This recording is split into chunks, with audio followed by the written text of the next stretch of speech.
Sabi sa akin mga kapatid ng isang malapit sa akin na friend.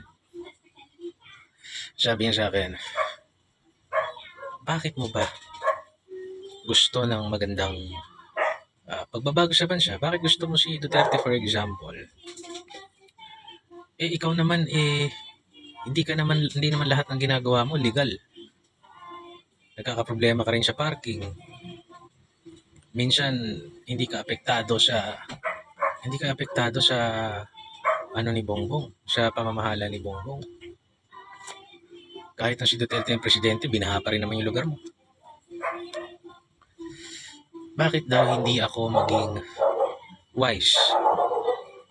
Ibig sabihin, makisama ka, join the clique, kaya ka laging alienated ka sa board ninyo, alienated ka sa mga profession mo, alienated ka kasi lagi kang parang may pinaglalaban. Sabi ko naman, o nga no, tama ka dun. O nga no, hindi naman ako masyadong mahina para walang padrino. Meron din naman. Kaya siguro ako minamalas. Minsan naiisip ko financially kasi yung mindset ko baka dapat yata mag-focus ako. Kumita ng pera. Pakisamahan yung mga taong hindi ko gusto. Baka tama yun. Actually, those are, yung sinasabi niya sa akin, wisdom yun. Keys to life. Especially, sabi niya, may anak ka na. Kaya lang kasi ako, hindi naaalis sa akin yung pagnanais ko ng magandang buhay para sa lahat. Safety for all, convenience for all. Sinong panahon ni Duterte ang sarap sumunod sa batas? Nung panahon ni Duterte, you feel na meron kang dignity as a Filipino. At hindi ko ipagpapalit yon. Kahit hindi niya ako kilala at walang puwan. Hindi ko yan ipagpapalit. Kahit padrinuhin mo pa ako ng ibang politiko o bigla ka maging bilyonaryo because hindi ko ipagpapalit yun. I think aasenso pa rin ako in my own way, in God's time, in some way or fashion. Pero I just want a good country, pare. Alam mo yun, gusto ko magpundar. Gusto kong yung abutan ng magulang kong bansa, maganda. Gusto ko yung pag nawala tayo rito sa mundo, may isip mo na yung gobyerno, maganda ang safety, walang gera, maganda ang secure ng mga tao, merong magandang healthcare, or at least papunta ron.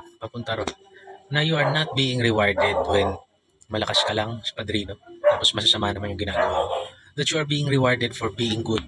You're being rewarded for being kind.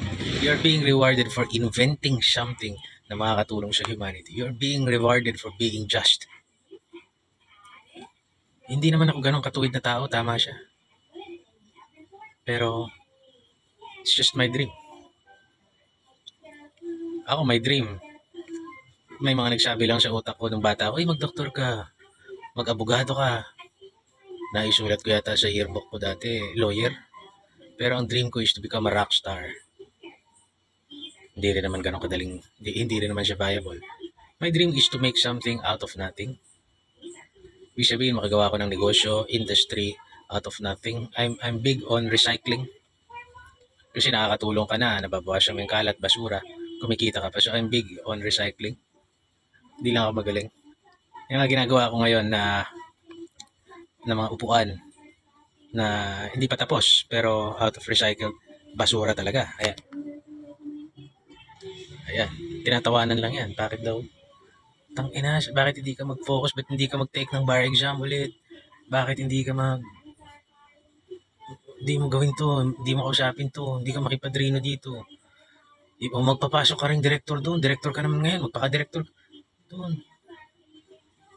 Ayaw nga ako ng mga putang inang yun. Hindi nga nila ako gusto eh. So, my dream is to make something out of nothing. And maayos yung dating magulo. Alam mo yan? Maayos yung dating magulo. Maging peaceful yung hindi peaceful. Maybe, in a way, I share the same dream kay PRRD. Though hindi naman ako mayor, hindi naman ako police, hindi naman ako... But I share the same dream na lalakad yung anak mo dyan sa labas eh. Masarap mag-aral, masarap magtrabaho, masarap mamasyal. Diba? Papaikutin mo yung Pilipinas nang walang mantitrip sa'yo, walang peperahan ka, walang mambubudol sa'yo, walang mangi-scam sa'yo. It's just a dream.